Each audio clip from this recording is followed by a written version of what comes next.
In the following 4 parts of this book, you will learn how to get started by committing to curiosity, keep going by practicing mindful productivity, stay flexible by collaborating with uncertainty, and dream bigger by growing with the world. That's how she lined things up. And this book is, again, Tiny Experiments by Ann-Laure Le Cunff. So she kind of starts by talking about how goal setting is broken. She said she calls it the trap of linear goals. So she talks about how linear goals, just a typical goal, has 3 main problems. They can stimulate fear, they can encourage toxic productivity, and they can breed competition and isolation. She talked about how French philosopher René Girard called this phenomenon mimetic desire. We desire something because we see others desiring it. In other words, our goals mimic the goals of others. So we can mimic things, it can cause fear, it can cause some issues. So she talks about when you're in a situation, there are 2 responses you can have to any given situation, with how the stimulus hits you and how you respond to it. Response 1 can be discomfort, fear, and helplessness.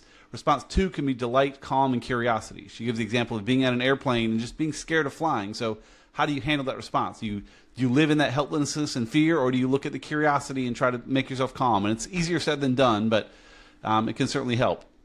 She says uncertainty becomes fuel for anxiety. So just the fact you have uncertainty is problematic. This next part was super interesting. She said, quote, "In fact, uncertainty has been found to cause more stress than inevitable pain. When we don't know what's coming, we overthink every possibility and we conjure worst case scenarios." So if you know something bad's coming, that's bad. But if you're uncertain what's coming, that can sometimes be worse, which is crazy to me. But yeah, she cites some studies for that. So when this happens, we fall back on up to 3 defense mechanisms where we abandon our curiosity or ambition, or maybe both, which are cynicism, escapism, and perfectionism. And I think we've all fallen prey to some of those before. So the mental shift she talks about to kind of go from trying to get back into the right shape for experimentation is to go from response 1 to response 2. So go from discomfort and fear to the delight and calm, which, again, easier said than done. Go from fixed ladders to growth loops. So we'll talk about that in a little bit. But fixed ladders being a traditional goal where you go up in a growth loop where you just kind of experiment and try things and kind of just keep making yourself better. And going from outcome to process, focusing more on the process of what you're doing than worrying a little bit less about the outcome, to making sure you're doing the right things and growing the right way. Next, she digs into the tyranny of purpose. She talks about how purpose can be problematic. So one thing she says here, she says, quote, "When we fixate on finding one's singular purpose, we rule out the side quests that help us grow the most. Your life doesn't need to follow predictable acts and arcs. The best stories are full of surprises with colorful characters and unexpected plot twists." So in her case, she actually worked for Google for a while. She wanted to work for Google. That was her goal. She got her dream job there. It was fantastic. And then she left to start her own company, doing things with a company called Nest Labs, which is how I've discovered. I found that some years ago. But yeah, she didn't follow that path. She kind of let the side quests kind of go where they went, and it worked out well.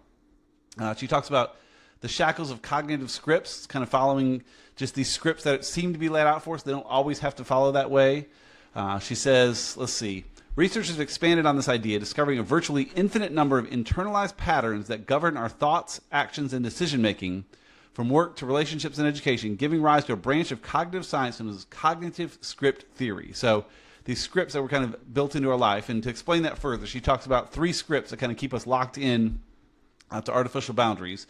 She has the 3 are the sequel script, the crowd pleaser script, and the epic script. So the sequel script, I'll kind of read her words here. She said, "I call this phenomenon the self-consistency fallacy, the assumption that I've always acted in a certain way, therefore I must continue to act in this way." So this is how I've always done it, this is how I always have to do it. We kind of get stuck in that script. The crowd pleaser script is when we get stuck following the crowd. And the epic script is when we follow our passion. We hear a lot about you should follow your passion, and she kind of goes against that a little bit. Not say you shouldn't follow your passion, but just be careful how you follow your passion. And she wrote a good bit about this. I'll read just one chunk of what she had to say about following your passion. She said, "The popularity of the epic script is largely due to survivorship bias, when we mistake a successful subgroup as the entire group, overlooking those who failed. This phenomenon is particularly common in entrepreneurship, where we try to emulate the success of a few successful founders without realizing that the purpose-driven narrative they promote doesn't take into all the other factors involved: luck, money, support network, and those sorts of things." So survivorship bias is super interesting to look at, because you see where these 4 people did this and it worked out great, but you don't see the other 400 people that did the exact same thing and it didn't work out great because of luck and money and other things that happen. It can be a dangerous thing to not pay attention to. So she talks about unlearning your scripts, trying to break out of those a little bit. She mentions Alvin Toffler, the futurist who coined the term information overload in the 70s, wrote that the illiterate of our times will not be those who cannot read and write, but those who cannot learn, unlearn, and relearn. So kind of breaking those scripts can be important. So she gets into experiments. Again, the book is called Tiny Experiments, the experiments you can run like with your life. So she talks about 3 questions you can ask yourself to help avoid the trap of the sequel and the crowd pleaser and the epic. So she asks these 3 questions. Are you following your past or discovering your path? Are you following the crowd or discovering your tribe? Of course, Seth Godin talks a lot about building your tribe, the people that believe what you believe and kind of go there versus just following the crowd. And then are you following your passion or discovering your curiosity? And that's her big difference there. Is she says, worry less about your passion, just discover curiosity and go that way. One way to start doing this, she talks about an idea called field notes. And I've done a little bit of this. I probably could do it better. But she just says, take these notes, have a notepad. It could be a paper notepad. It could be your Apple Notes. It could be wherever you want to save notes. And just write about different things that happen throughout the day, your insights, your energy, your mood, your encounters. So like your insights, your moments of curiosity or random thoughts, new ideas, just jot things down for that. Your energy, you can it's wise to write down your energy levels throughout the day so you understand what gives you energy and when you have more energy. Talk about your mood, your emotions during or after an experience, whether it's a meeting or a workout or a podcast or whatever, track that kind of stuff. And your encounters. Talk about your social interactions and new connections and how your feelings and thoughts and insights arose from that. So a big part of what she'll talk about as she gets into this is having a pact, setting a pact with yourself. Kind of instead of a goal, you set a pact. It's similar, but the idea of a pact is a simple sentence that she says, I will action for duration. I will do this for this long. And so how does that really work? So she talks about a pact being purposeful, actionable, continuous, and trackable, PACT, purposeful, actionable, continuous, and trackable. So again, not unlike a SMART goal in a lot of ways. But the difference is I will action for duration. You want to try this new thing for a while and then see how it goes, and we'll talk more about it, what happens at the end. So she says a pact is not a habit. It's not a New Year's resolution. Those don't really ever work. A pact is not a performance metric, and it's not a resource-intensive project. And so she talks about ways to start the pact, but just think about I will action for duration. We'll talk about some examples there, but she gets into things like I will publish a new video on TikTok every day for 30 days, or I will exercise 3 times a week for 6 months, or just kind of have some set duration and try things out to see how it goes, and you can reevaluate later. She gets then into ACT, where you talk about trying to be mindful about how you do things and finding the magic windows of time where things work well. She says, whatever the trigger, this toxic form of productivity becomes a hidden motive that influences our choices and actions, pushing us toward constant output while downplaying the value of a rest, reflection, and meaningful engagement. So she'll get big into having rest and doing things. And again, if you have a hard, specific goal, you can sometimes get out of that mindful productivity into just the toxic productivity, which can be problematic. Something I certainly have fallen prey to quite a lot and still do from time to time, and I'm working not to. She then talks about the 2 types of time, and I've heard this before but never heard it broken down like this, so I thought this was interesting. So we'll talk about 2 ways to manage time here, and I'll read just what she said. She said, quote, the ancient Greeks had not 1 but 2 words to speak of time. The first one, Chronos, refers to quantity. This is largely how most of us in the modern world relate to time. It's a time of clocks and calendars, of productivity tools, and linear goals. The Greeks valued this qualitative view deeply, so much that they had a second word for time, Kairos. Kairos expresses the quality, not the quantity of time. It recognizes each moment is unique with a unique purpose rather than a fixed unit to be mechanically allocated.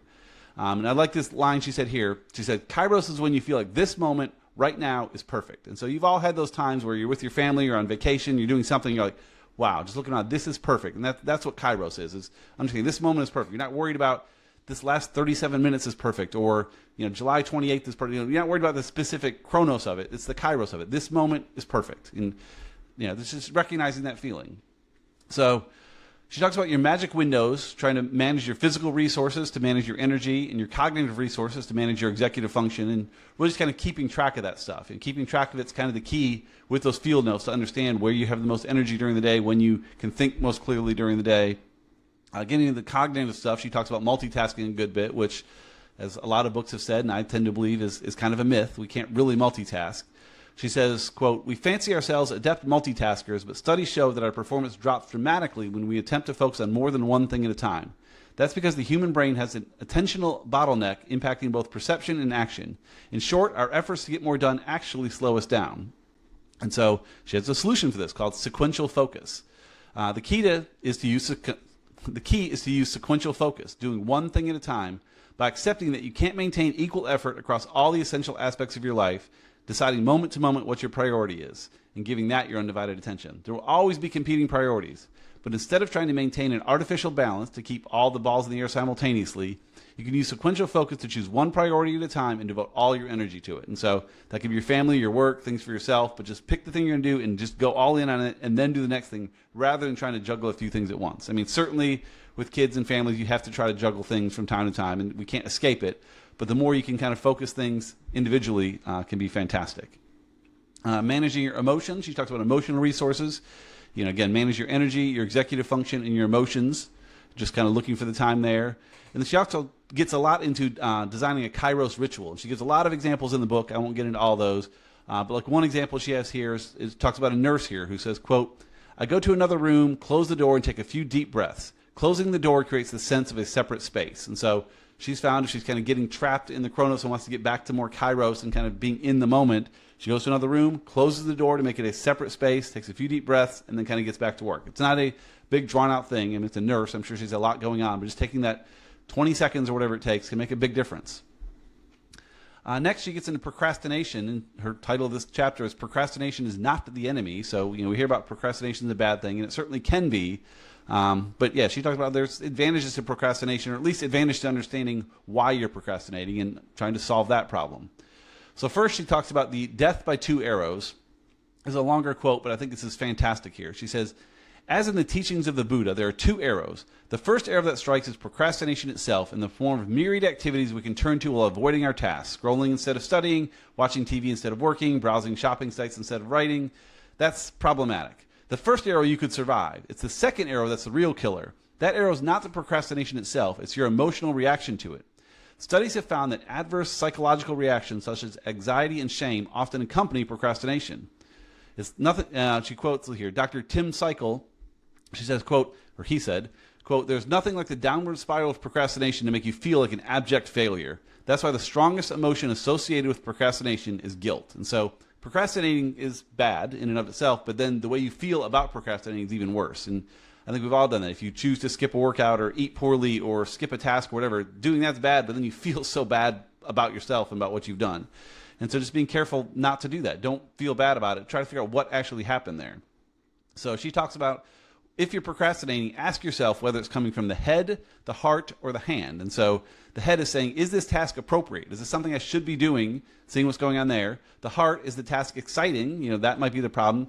And then the hand is the task doable? And so between those three, you may find out this task is not exciting and maybe you need to suck up and do it, or maybe the task isn't doable and you're kind of delaying because you can't get it done. There's just trying to look at why did you procrastinate. And it's funny, she said in this chapter, this is the chapter she procrastinated the most about, and so she worked through her emotions there to try to figure out why she was procrastinating about it and made it better than it was. The other thing she talks about here is looking outside yourself with procrastination. She says it may not be a personal failure, but it may be a system one. So she gave an example of another nurse in the book that had issues with procrastinating at work, but it wasn't really her fault. The way the system was set up, the way their processes were, it wasn't something she did, so she had to work to fix the system rather than try to fix herself. And that's a lot of, I think, where procrastination is not us just being lazy and flipping on the TV. It's certainly part of it, but it's just the system doesn't allow you to do things on time, and so solving that can be helpful. Next, she gets into the power of intentional imperfection, which I love. We talk about this quite a bit. She shared the story of a woman named Shonda Rhimes. She said, "Shonda has achieved remarkable success not by striving for unattainable perfection, but by embracing the perpetual juggle of life, where we must stay in the moment, never quite achieving balance, but constantly directing our attention to what is most important in the here and now." Of course, at our company, we talk about things like issues versus tensions. Some things you can solve, but some things you just have to fight with the tension and be okay with that perpetual juggle of life that Rhimes talked about there. Just be okay with that and know that it's not going to be perfect, but it can be good. More interestingly, she quoted Stephen Hawking, the famous theoretical physicist, who said, quote, "One of the basic rules of the universe is that nothing is perfect. Perfection simply doesn't exist. Without imperfection, neither you or I would exist either." And so imperfection is kind of what makes the universe and the world actually function. Imperfections are what leads to things changing and getting better and worse, but that's what happens. So without imperfection, we wouldn't exist, which is okay. And then ultimately, she talks about better done than perfect. We've talked about this a good bit in different books and stuff, but getting things completed versus trying to make it perfect can often be good. And there's a balance there. I think I tend to drift too far to the get it done and make it wildly imperfect. So I think you certainly want to do things with quality. But what does that look like? And so she gives a few things to help with that. To identify perfectionist patterns. If you feel stretched, write down everything you're committed to and describe what success would look like for each. You may realize you're trying to be a perfectionist across too many things that can't happen. Challenge your unrealistic targets. How much effort would it take to complete all those things? You may not have enough time. And then choose progress over perfection. Again, some things you need to get completed and out the door that are imperfect, but a lot of things in life are just progress you need to keep working on. It could be your health or your wealth or other things. There's never an end goal, just always getting better. Choose that progress over perfection. Next, she gets into collaboration. It talks about growth loops. I mentioned earlier the ladder versus the growth loops. So again, growth loops are just kind of, always kind of trying to improve yourself. She got into a tool of hers I'd heard of before. I heard her mention before, but never really unpacked. And now I really like. I'm trying this. I've done it for the first week now. We'll see how it goes. But she has a tool called plus minus next. It does what it says on the tin with 3 columns. Positive observations go in the first column, plus. Negative observations in the second column, minus. And plans for what's next in the last column, next. And so you can do this after a project. I'm doing it as part of my weekly review, what went well in the week, plus minus next. She talks about doing it in an annual review. There's different times you can do this, but just pull out this tool, this plus minus next, and see what happens. So to break them down a little bit, for plus, she says, write down any accomplishment that made you proud. These could be largely work-related, but don't neglect other areas of life, such as relationships, hobbies, and home life. Anything that's positive goes in the plus column. In the minus, identify any challenges or obstacles you face, whether it was a difficult task at work, an unexpected setback, or an opportunity you missed. And so there's things you could do, acknowledge any mistakes you made, biases you noticed, decisions you regretted. And in that next column, use insights from both the plus and the minus to shape your actions for the coming period. Consider strategies to foster more of the positive stuff in plus, figure out how to resolve some of the stuff in negative and the minus, and just kind of keep things moving forward. So she talks about that a good bit. Again, I do it weekly. Here's how she describes her annual. She says, plus minus next is a great tool for conducting an annual review. Each year at the end of December, I sit down, go through all my weekly reviews, which I guess she has the plus minus next in there too, and write a retrospective, which I publish in my newsletter. I get to see all that I've accomplished, all that didn't come to fruition, and all the questions that remain to be explored for the next year. And then the idea of metacognition, kind of thinking about thinking, she said it might feel uncomfortable at times. It's easy to write about what went well, regardless of the specifics that led to the success, and that can be challenging too. You say, this went great, and you got to realize whether you actually impacted that or not.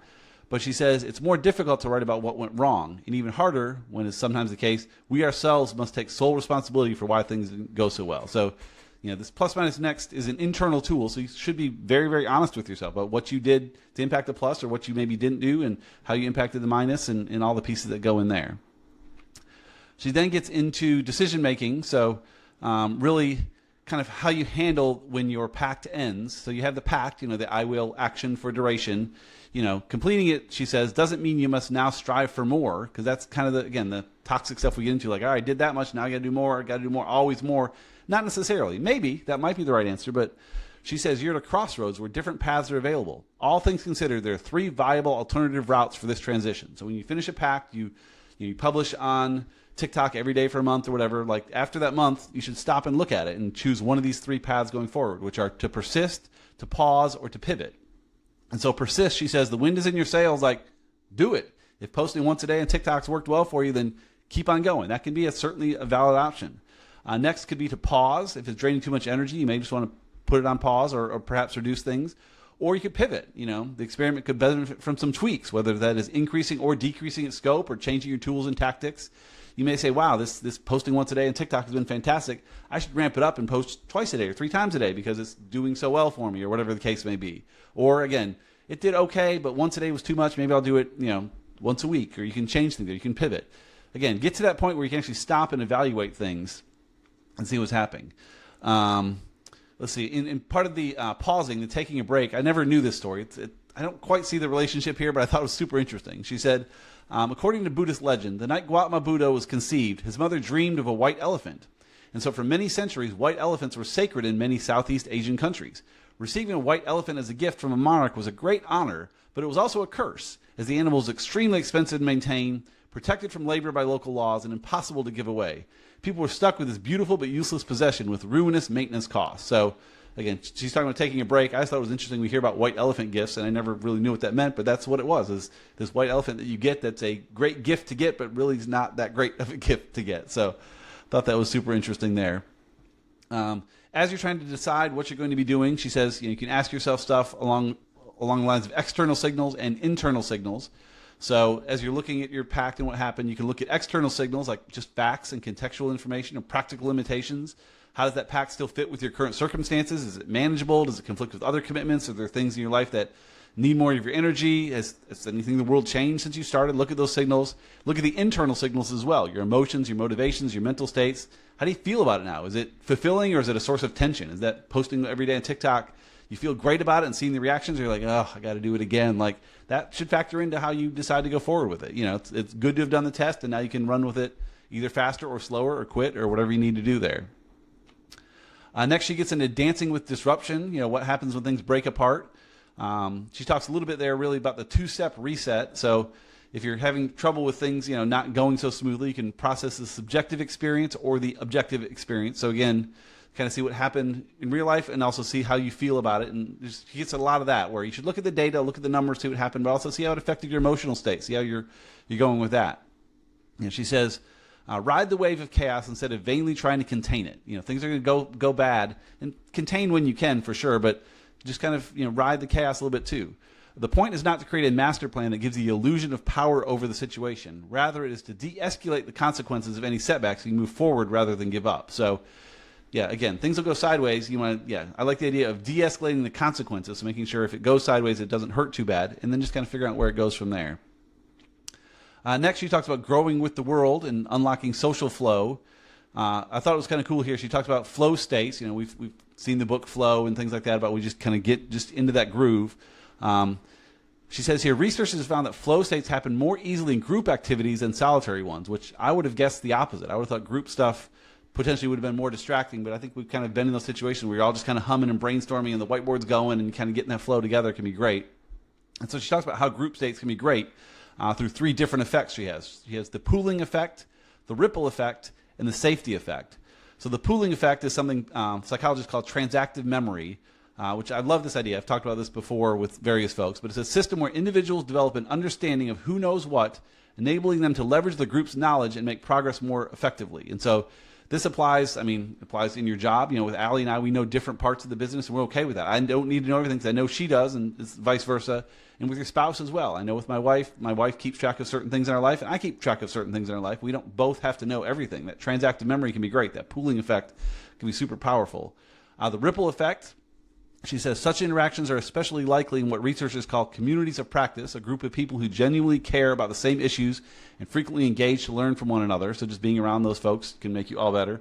And then the safety effect. If you have a legal issue or lose a job or whatever, having that group can help you, resolve those things. And so tapping into collective things, there's kind of like three steps and kind of ramp up your commitment as you go. The apprentice, the artisan, and the architect. So the apprentice, just invest in a few relationships, some deep conversations, be your authentic self, ask good questions, see what's going on.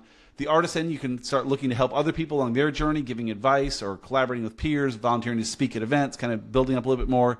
And then the architect, she says, eventually you may feel called to scale up your impact by shaping the vision and structure of the community, or maybe even building your own community. And so the architect is kind of where you often want to get to build that community around you. So she gives a few tips on that. She says, start scrappy, don't overthink it there. Be upfront, don't act like you know everything. Don't overthink it. Make it cozy. She quotes Adam Grant, who we all love. He said, quote, the clearest sign of intellectual chemistry isn't agreeing with someone, it's enjoying your disagreements with them. So make it cozy where people can disagree respectfully, and don't hold the reins too tight. Let other people help lead and grow and do that sort of thing. As she gets toward the end here, she talks a lot about learning in public and sharing your learning as you go. And that's kind of what her company Nest Labs has done. She shares so much of what she does in public as she's learning and succeeding and failing and all the things there. She says, stepping into the arena, you should make a pledge, choose a platform, and practice and iterate. And it's interesting. She says, under make a pledge, she says, quote, studies have shown that announcing a goal has the unfortunate effect of making you less likely to complete it. Making a pledge to conduct your experiment in public helps ensure that you don't drop your PACT after the dopamine hit from announcing it. So you have this PACT, you get excited about it, and then that's going to fade off after a couple days. Having it in public will help. And so, again, choose a platform, iterate on there and stuff. She gives an example with podcast host Steph Smith, who has a page on her website where she shares the number of days she has exercised throughout the year, the books she is reading, the online courses she's taking, the side projects she's working on, and even the revenue those projects are generating. So she has a lot of stuff in public that kind of holds her accountable to keep working on those things, which can be great. The advantages to learning in public, she gives 5 different advantages to learning in public that can really help with things. So one, you get early feedback. You get early answers. When you have new ideas or thoughts, people will give their thoughts back and help you make it a more iterative approach. It'll increase your productivity.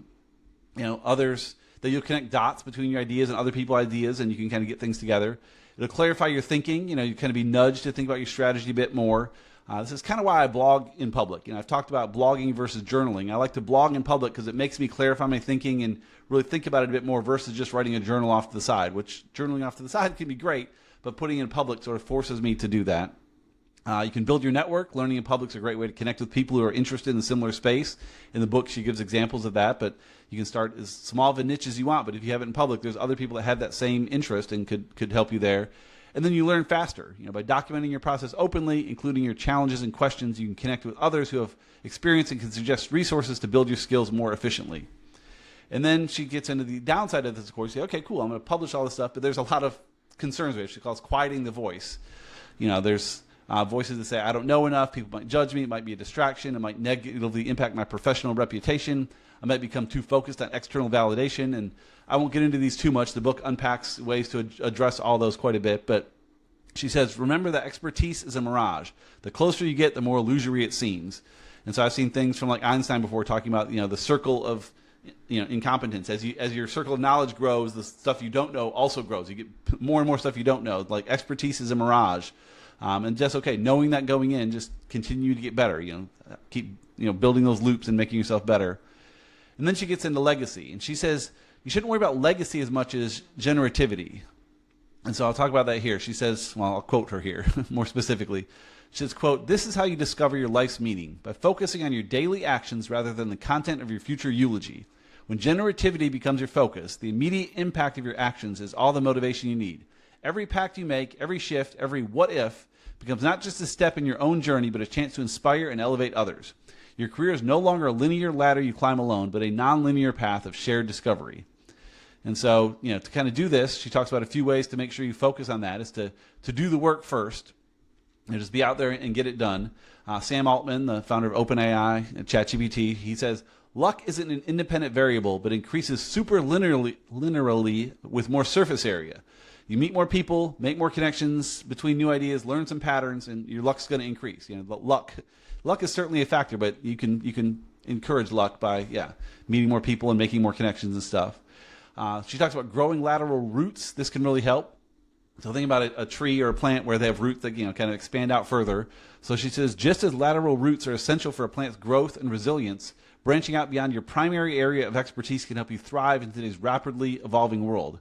While others remain siloed in their field of expertise by stacking their skills vertically, your interdisciplinary experience will enable you to stand out and contribute to diverse fields in unique ways. So, look at things outside of what you do. And there's been many, many, many studies that show that people that have other skills outside of their core competency tend to be better at the core thing that they're trying to do. Her third key to this is to prioritize impact over image. I think that one's kind of clear enough. Key 4 is close the loop to open doors. Again, use that plus minus next template at the end of the loop to kind of see what you want to do next and figure out what could have been handled better, and it'll help you figure out what to focus on next. And then play along the way. She says, quote, "A generative approach to work recognizes the importance of playfulness alongside professionalism. Playfulness fosters creativity, exploration, and innovation. Finding joy in the present act of doing work can lead to discoveries that positively impact our career, others, and the world around us in ways we may not have initially imagined." Let's see. Talk about the unpredictability of life. Is not a bug, but a feature. By embracing the unknown and staying open to serendipity, you create space for unexpected opportunities to emerge, opportunities to learn, grow, and create value in ways you may not have initially imagined. Again, her path of Google was where it was going to be. She wanted a job at Google. She got it. It was the perfect job. It paid her a ton. It was awesome, but she kept her mind open and has taken things even further by getting off that path she thought she had.